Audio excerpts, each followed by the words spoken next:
Hope you are doing well. Okay, before starting the topic, I would like to say कि I have a very wandering sentence for all of you. एक ऐसा sentence कि जिसको आप लोग सुनकर कहेंगे कि शायद मैं मजाक कर रहा हूँ आप लोगों के साथ. We have Web 3.0 as a topic जो हम अभी डिस्कस करेंगे. अगर मैं आप लोगों को ये कहूँ, in the future you all will make money by wasting your time on web. क्या कहते हैं? आप लोग अपनी मनी जनरेट कर सकते हैं, आप लोग अर्निंग कर सकते हैं by wasting your time on web. Is it possible? कोई आप में से मुझे बताएगा? Yes, मैं आप लोगों को डिफाइन करता हूँ कैसे. This is possible just due to Web 3.0. हम पहले इसकी गूगल और लाइक बुक की जो हमारे पास डेफिनेशन होती है उसके ऊपर जाते हैं और उसके बाद इसको हम वर्डली भी समझेंगे क्योंकि मैं आप लोगों को यहाँ पर रिप्रेजेंट करूंगा इसको कि ये है क्या चीज. The semantic web, sometimes known as Web 3.0, is an extension of the word World Wide through standards set by the World Wide Web. किसी को समझ आई डेफिनेशन? पढ़कर समझ आई? ओके, अब मैं आप लोगों को बताता हूँ बेसिकली वेब 3.0 क्या चीज है. This is the futuristic web.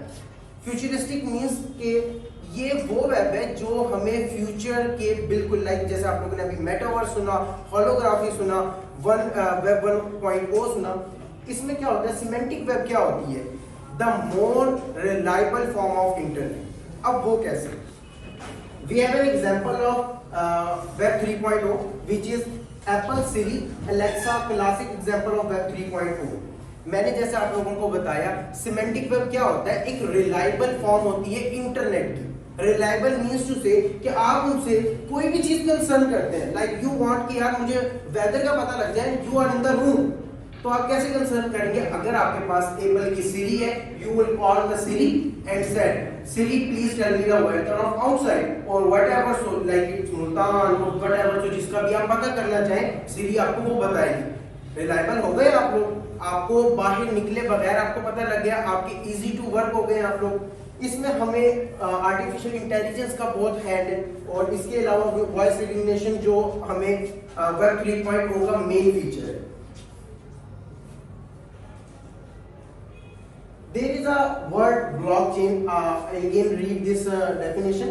This comprises of artificial intelligence, big data, blockchain, and similar uses technologies. You all will know about artificial intelligence, big data, and similar uses, etc. Can anyone notice about blockchain? कोई आप में से ऐसा जो blockchain के बारे में जानता हो पहले से? Anyone? आप लोग हैंड रेज कर सकते हैं. एक्सेप्ट फ्रॉम सर, आपके अलावा कोई भी.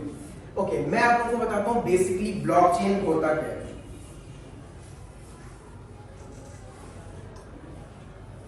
ओके, ब्लॉकचेन बताने के लिए आई थिंक सो मैं आप लोगों को ना लाउडली भी बता सकता हूँ. A blockchain is a digital ledger by transition maintained by a network of computers in a way that makes it difficult to hack. अच्छा, बेसिकली ना ब्लॉकचेन होता क्या है? ब्लॉक्स मीन आपके पास ब्लॉक्स बने हुए हैं, ठीक है, ब्लॉक्स बने हुए हैं. अब ये एक ब्लॉक कंसीडर कर लिया फर्स्ट ऑफ ऑल. अब यहाँ पर एक वर्ड है चेन. इट्स मीन कि अगर चेन है तो फर्दर आगे भी ब्लॉक्स हैं. अब एक मिसाल के तौर पे हमारे पास ये चेन है और यहाँ एक और ब्लॉक कनेक्ट है, यहाँ एक और चेन है और ये हमारे पास ब्लॉक चेन बनी. इसके अंदर क्या होता है, ब्लॉक चेन क्या होती है? Basically block chain can consist of 3 things. One is data, second one is hash, and the third one is hash previous. अब आप लोगों को बताता हूँ ब्लॉकचेन क्या होती है. अच्छा, आप लोग ये क्यों सुन रहे हैं? मुझे कोई आप में से ये बताना पसंद करेगा कि आप लोग मेरी बातें क्यों सुन रहे हो? कोई खास वजह है इसमें सुनने में? इंटरेस्ट आ रहा है ब्लॉकचेन में? नहीं आ रहा, अब आएगा. अगर मैं कहूँ कि ब्लॉकचेन से you all will make money और not only a money, you will make the money in dollars, तो अब तो इंटरेस्ट आएगा कि डॉलर्स में बनाओगे पैसे फ्रॉम ब्लॉकचेन. अब ब्लॉकचेन क्या होती है ये समझ लो. Blockchain consist of 3 things which is data, hash and hash prefixes. Data किस टाइप का? ब्लॉकचेन कुछ भी हो सकता है या किसी का भी हो सकता है, लाइक वो हॉस्पिटल का हो सकता है, वो स्कूल का हो सकता है। डाटा में एज यूजुअल आप जानते हैं कुछ भी। अब हम यहाँ पर चलते हैं क्रिप्टो करेंसी से रिलेटेड। हमारे पास है डाटा बिटकॉइन का, हमारे पास डाटा बिटकॉइन का है। अब वो किसने बाय किया, किससे बाय किया और इसके अलावा किस वक्त में ट्रांजैक्शन हुई, ये है डाटा जो हमारे ब्लॉकचेन में स्टोर हो गया। What is hash? Hash is a key which is generated by the blockchain. अब ये की किस तरह की होती है? ये की इस तरह की होती है, आप सबकी फिंगरप्रिंट्स यहाँ पर जितने भी है ना बिल्कुल डिफरेंट है मुझसे, आप सबके एक दूसरे से सबसे डिफरेंट है जो फिंगरप्रिंट्स, ठीक है। इसमें क्या होता है, हैश इज सेम लाइक अ की जो हर पर्सन को ब्लॉकचेन में डिफरेंट करती है। हर पर्सन की, हर ब्लॉक की डिफरेंट होती है की, दैट इज कॉल्ड हैश। अब ये हैश प्रीवियस क्या होता है? हैश प्रीवियस मीन्स टू से जो की इसके अंदर लगेगी ना वो इसको एक्सेस करने के काम आएगी, जो इसके अंदर की लगेगी वो इसको काम करने के काम आएगी। अब फॉर एग्जांपल आप लोग कहते हैं यहाँ तो 3 है, यहाँ पर कभी भी ब्लॉकचेन में 3 ब्लॉक्स नहीं होते, देयर आर अनकाउंटेबल ब्लॉक्स। और अगर आप कहते हैं कि इस एक ब्लॉक को ओपन करना है, you will require almost 10 minutes to open 1 hash. इसमें किसी तरह का स्कैम नहीं हो सकता, इसमें किसी तरह की चीटिंग नहीं हो सकती, इसमें किसी तरह की हैकिंग नहीं हो सकती।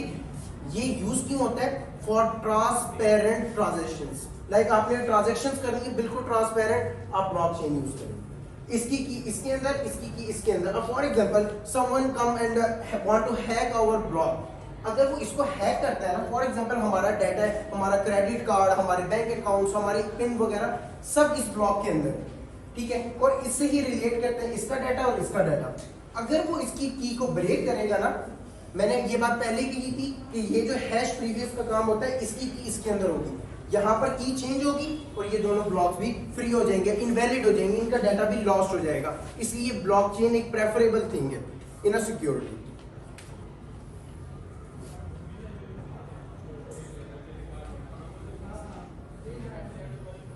ओके, दिस वन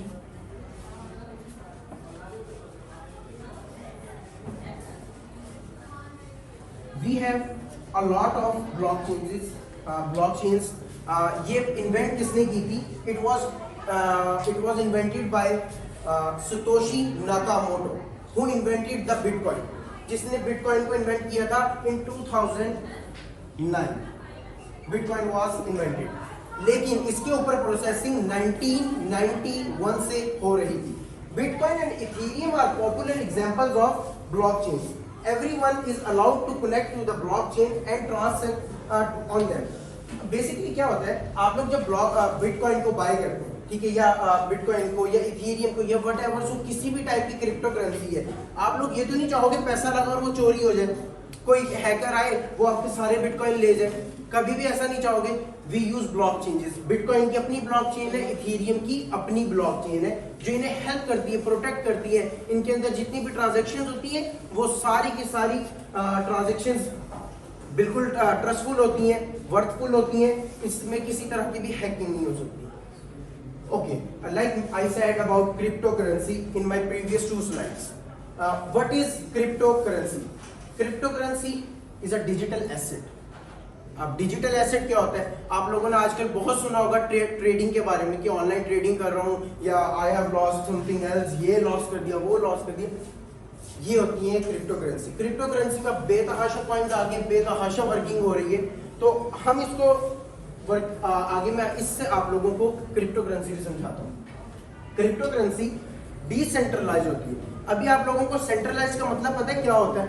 जैसे अहमद ने आपको बताया कि सेंट्रलाइज मीन कि आपके पास एक प्लेटफॉर्म है, लाइक यूट्यूब आपके पास एक प्लेटफॉर्म है, वो क्या करता है, आप जब उस पर वीडियो कंटेंट अपलोड करते हैं ना, वो आपको एक लिमिट तक रखता है। लिमिट क्या है हमारे पास? लिमिट इज समथिंग कि वो आपको 40% देता है और वो खुद अर्निंग करके 60% ले जाता है आपसे। वाई? क्यों? कंटेंट आपने बनाया, एडिटिंग आपने की, सारा कंटेंट जनरेट आपने किया, देन वाई वो क्यों ले रहा है? इस चीज से बचने के लिए कि आपने जो नॉलेज प्रोवाइड किया उसकी टोटल इनकम आपके पास है, we use decentralised things. A digital asset based on a network that is distributed across a large number of computers. This centralized structure allows them to exist outside the control of government. अब मैं आप लोगों को बताता हूँ crypto currency की जरूरत क्यों पड़ी। ईमेल की जरूरत क्यों पड़ी कि आपको डिस्टेंस कम करना था, आपको जल्द से जल्द अपने सेकंड पर्सन को अपना मैसेज। आपको पता है कि एक जो मंकी है ये कितनी वर्थ रखता है? $9,448।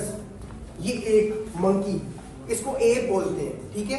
ये क्या चीज है आपको पता है? ये है NFT, non fungible token. Non fungible token कुछ भी हो सकता है, वट एवर सो हो, फिर एक म्यूजिक हो, वो एक वीडियो हो आपकी कैप्चर की, एक सिंपल सी पिक्चर ही क्यों ना हो, वो कुछ भी होगा। आप उसे ओपन सी पर जाकर सेल कर सकते हैं and you can earn money. जैसे इस बंदर की रजिस्ट्रेशन बना दी और उसके बाद उसको प्राइस दे दी इथेरियम के अंदर, और now you can sell about $10,000। NFT मैंने आप लोगों को बता दिया, कुछ भी हो सकता है, आप लोग कुछ भी क्रिएट कर सकते हैं NFTs में, whatever so like वो फिर पिक्चर्स है, वीडियोस है, etcetera. Non fungible tokens are digitally represented. अब आपको एक ये देखिएगा, a picture is worth 1,000 word. Salman Khan ने ट्वीट किया था कि आ रहा हूं मैं NFT लेकर, सलमान खान स्टैटिक NFTs कम। सलमान खान ने क्या NFT बनाई होगी? उसको तो क्या पता ग्राफिक डिजाइनिंग आती भी हो या ना आती हो। उसने क्या किया, अपनी जितनी भी मूवीज थी ना सबको NFT में क्रिएट कर दिया। उसने कहा है कि मेरी मूवीज में ऑनरशिप बाय करने मैं NFT कर रहा हूँ। अब यहाँ पर आते हैं हमारे लेजेंड क्रिकेटर शोएब अख्तर। उन्होंने क्या किया, अपने हैंड से साइन किए हुए बैग्स को NFT बना दिया, अपनी बैग की शर्ट को NFT बना दिया, अपनी शर्ट की फ्रंट को NFT बना दिया एंड ही कैन सेल, और उसे बेच सकते हैं अच्छे से अच्छा।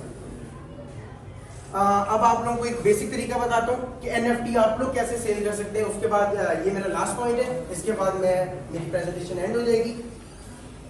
You can make 3 types of, there are many types of NFT you can create and go ahead and sell कर सकते हैं आप लोग।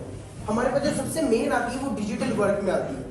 आप ये इलस्ट्रेशन देखें, एक मोबाइल है, उसके अंदर कॉइन जा रहे हैं और साइड में कॉइन्स पड़े हैं, ये डिजिटल आर्ट है।